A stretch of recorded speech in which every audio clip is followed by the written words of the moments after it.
daerah Tempuran itu daerah Waduk Tempuran ini dibuat 1916, yang mana dulu adalah peninggalan Belanda. Jadi yang dulu memang untuk pertanian karena ada pintu airnya, yang dengan perkembangan zaman sekarang kan sudah menjadi daerah wisata yang sudah terkenal. Kebetulan ada dampak dan mungkin ada akses yang luar biasa lah. Dengan adanya desa wisata ini banyak pekerjaan yang timbul di sini, termasuk lapangan kerja penyangga untuk sektor daerah sekitar desa Tempuran ini. Nah, kebetulan kondisi geografis Tempuran itu di kaki Gunung Kendeng, yang mana dulu pernah ada penambangan batu sekitar sebelum tahun 91 itu gundul yang antara dari kami pemerintahan desa itu ada giat lingkungan yang mana untuk melestarikan waduk biar sedimen itu tidak banyak masuk waduk dengan adanya gerakan rehabilitasi lahan menghutankan rakyat. Itu kebetulan alhamdulillah kan utara waduk sekarang sudah ada di hutan rakyat. Dengan perkembangan zaman mungkin ada timbul aktivitas baru yang ada di sekitaran ini juga mengkhawatirkan juga ya karena mungkin jangka ke depan kan akan berdampak juga ketika ini mungkin pengelolaannya kurang maksimal limbahnya. Limbah napa niku, Pak? Itu di sektor Kendeng itu kan ada penambangan minyak ya di Bendungan itu dan Joko, yang mana itu merupakan daerah aliran sungai penyangga Waduk Tempuran. Waduk Tempuran kan hanya ada hujan, tidak ada mata air yang menyangga sehingga hanya tampungan air hujan, yang mana dasnya itu mulai dari lereng Kendeng Utara, yaitu dari Bandungan dan Suko. Yang di sana kalau ada aktivitas itu saya harapkan untuk pengelolaan limbahnya maksimal sehingga nanti tidak akan berdampak di Waduk Tempuran ke depan, karena satu-satunya yang menjadi sumber mata pencaharian mulai dari nelayannya, terus dari wisatanya, nanti dari pertaniannya dan PDAM, yang mana itu juga untuk memberi suplai air bersih untuk lurah kota juga, ini Tempuran juga, sehingga kami sangat khawatir ketika pengelolaannya nanti kurang maksimal, sehingga bagi mungkin pengelola yang ada di sana saya mohon untuk memaksimalkan pengelolaan limbahnya sehingga ketika masuk waduk itu bukan limbah tapi sudah berupa air bersih. Dan kebetulan itu kalau kami sepemahaman kami di rekontek provinsi, ketika nanti itu ada limbah yang masuk itu kan nanti harus dikeringkan dan menunggu pengeruan baru bisa diisi ya. Ketika itu nanti terjadi, berarti nasib petani, nasib nelayan, nasib wisata sendiri kan suram. Petani sendiri kan karena kondisi geografis yang hanya mendapat saluran ini sedikit sekali ya, Waduk Tempuran itu yang masyarakat Tempuran itu sedikit sekali. Ketika ini nanti tidak pasca panennya itu tidak 3 kali, biasanya kan 3 kali ya untuk padi dan palawija. Ketika kemarau kering aja itu susah karena kondisi alami kan banyak untuk waduk ini 54 hektar atau berapa ini untuk waduk, yang mana bawahnya itu sekitar berapa itu hanya mungkin 20 hektar itu banyak bengkoknya juga. Masyarakat kan hanya sedikit yang mendapat saluran sehingga pertaniannya nggak bisa maksimal 3 kali panen. Masyarakat sini di sektor pertaniannya ya mati kutu. Oh gitu. Iya. Pak, sejauh ini komunikasinya pihak Desa Suko maupun Desa Bandungan kalian jenengan itu sejauh mana, Pak?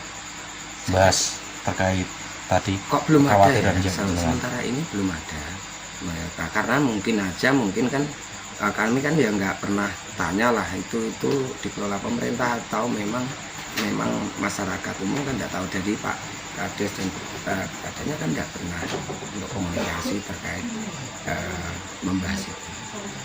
Oh gitu. Iya. Pak, kabarnya itu adanya desa wisata di Tempuran itu menyerap banyak tenaga kerja, Pak. Sangat luar biasa. Bisa dipaparkan itu, Pak? Iya. Di Tempuran itu ada rumah makan besar 6 Satu rumah makan itu kalau hari rame seperti Iwak Kali, Segoro Madu atau kafein itu bisa menyerap hampir 100 orang. Niku ke-6 kafe tersebut ya? Semua enggak per kafenya. Per kafenya? Iya, rumah makan Iwak Kali aja itu bisa menyerap 100-an kalau hari Minggu atau hari libur. Itu tenaga kerja ya? Tenaga kerja. Oh. Terus ya, Segoro Madu juga mulai membesar ini dari kafein ini juga yang dulu pertama kan kafein. Akhirnya kalau masyarakat Tempuran sendiri itu justru malah kekurangan tenaga. Makanya dari Lantungan, dari Sendangharjo, Purwosari, Jatirjo dan Mbacem banyak yang cari kerja di sini. Total penyerapan tenaga kerjanya sendiri itu kira-kira mencapai berapa orang, Pak? Kalau hari rame itu hampir 400 lebih. Oh, Hampir 400. pengunjungnya, Pak, kalau pernah ngitung buatan? Walah nggak pernah ngitung. Tapi kisaran berapa kalau pas rame-ramenya? Gini, Ada ribuan enggak? ada. Kalkulasi kalau rame satu rumah makan itu hampir 1 ton. 1 ton ikan segar Oh, habisnya. itu ikan yang diambil itu dari Tempuran saja atau dari luar kota juga, Pak? Nah itu sampai saat ini kita masih mengambil dari Wonogiri, dari luar kota. Oh, berarti tidak dari Iya, Tempuran ya? Iya, tidak ada. Tempuran enggak ada. Nggak memadai lah. Kalau ada itu nggak memadai. Ada plan ke depan dari pemerintah desa mungkin ingin mengembangbiakkan ikan Nah, di sini? Ya, Pak? kebetulan ini kan ada dana ketahanan pangan yang mana kita gunakan itu untuk kolam dan nanti untuk hayati dan hewani lah, yang hewani kita gunakan untuk pembuatan kolam ikan, yang mana untuk edukasi, untuk biar belajar dulu. Karena apa, ketika kita mau mengembangkan ikan kan harus ketemu ilmunya dulu. Kita buatkan kolam 30 kali 10 yang mana nanti biar untuk belajar. Kebetulan tahun ini juga ada pelatihan untuk ternak maggot yang untuk pakan ikan. Itu kan ada program satu dengan yang lainnya kan ada saling keterkait. Nah, bila mana nanti mungkin kami punya SDM yang bisa untuk perikanan, kita harapkan ke depannya karena pasarnya kan sudah dapat, jelas membutuhkan terus setiap hari. Nah, kita tinggal membuatnya mungkin kita buatkan kolam-kolam yang mana ke depannya harapan kami kan ikan itu tidak usah beli dari jauh. Dari Wonogiri ya. Kita optimalkan dari daerah sini bisa kita suplai. Oh, selama ini Pak, dari Dinas Pertanian maupun Perikanan ini di Kabupaten Blora, supportnya ke desa wisata yang ada di Tempuran ini dos pripun, Pak?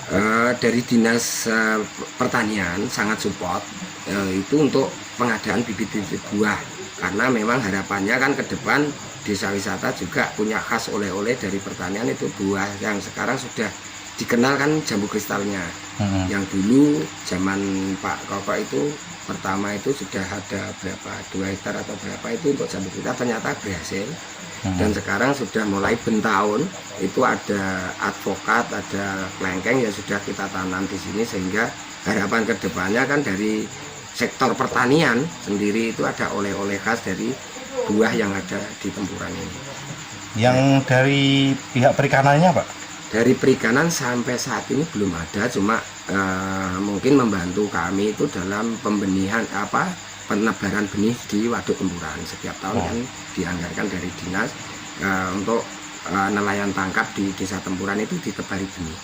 Oh gitu. Iya. Support lain dari pihak pemerintah kabupaten untuk desa wisata Tempuran ini, baik terkait infrastrukturnya maupun yang lain sebagainya, itu apakah ada, Pak? Selama ini kalau dari dinas ada pendampingan. Kemarin itu 2 tahun kemarin itu kita didampingi untuk peningkatan SDM, yaitu pendampingan dari ADWI Jogja, yang mana untuk meningkatkan SDM pengelola wisata itu yang organisasi Podarnisnya. Tapi karena mungkin ya kita terhalang dengan COVID kemarin itu ketika anak-anaknya belum bisa menyerap sepenuhnya ilmunya, belum bisa melaksanakan, ada pandemi stuck, akhirnya buyar lagi. Tapi dari sektor mungkin infra itu selama ini belum, dari daerah Blora tadi kan lewat juga melihat dari arah Sendangharjo ke sini kan sarana publiknya sangat buruk sekali. Gitu. Bahkan yang masuk desa pun itu kan memang sempit karena kita terhalang kewenangan-kewenangan. Karena yang dari balai desa sini itu memang jalan infeksi milik Kementerian PU, yang mana itu kita menggunakan tanggul tanggul sungai ya itu. Iya. Ya kita selama ini belum ada support untuk infranya.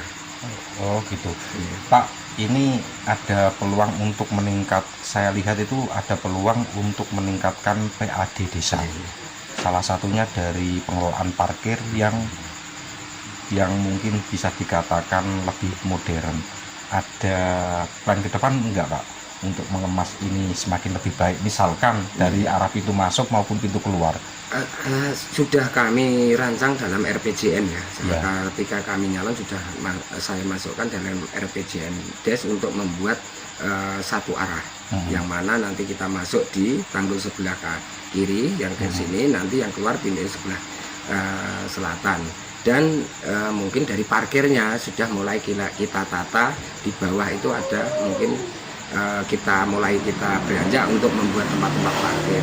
Tapi yang kami harapkan, karena tahu sendiri kan sudah aktivitas hampir 25-an tahun, masyarakat kan sudah terbiasa dengan pola lama, tidak ada penertiban terhadap parkir, sehingga kami mohon dari pemerintah daerah segala duduk bersama untuk memberi sosialisasi dan wawasan kepada masyarakat pengelola, sehingga untuk kita duduk bersama untuk menertibkan jalur lalu lintas termasuk parkirnya, sehingga tidak ada kendala macet, karena kan naiknya kan juga sempit sekali dan membahayakan pengunjung juga ketika armada bis besar itu masuk. Maka dari desa juga mulai merencanakan, cuma sampai saat ini karena kita terhalang dengan komunikasi dengan pihak pengelola parkir dan wisata ini, dan kekhawatiran kami yang menjadi tumpuan kesalahan. Terkena pemahaman salah paham kan bisa jadi menyudutkan kami juga pemerintahan desa, sehingga kami mohon dari pemerintah daerah, mulai dari dinas pariwisatanya, dari BPKAD, dan dari manapun juga, kalau perlu ada kepolisian maupun kita duduk bersama memberi sosialisasi. Dan terkait dengan peningkatan PAD juga, ini kan karena memang di aturannya juga ada itu undang-undang untuk distribusi rumah makan ya.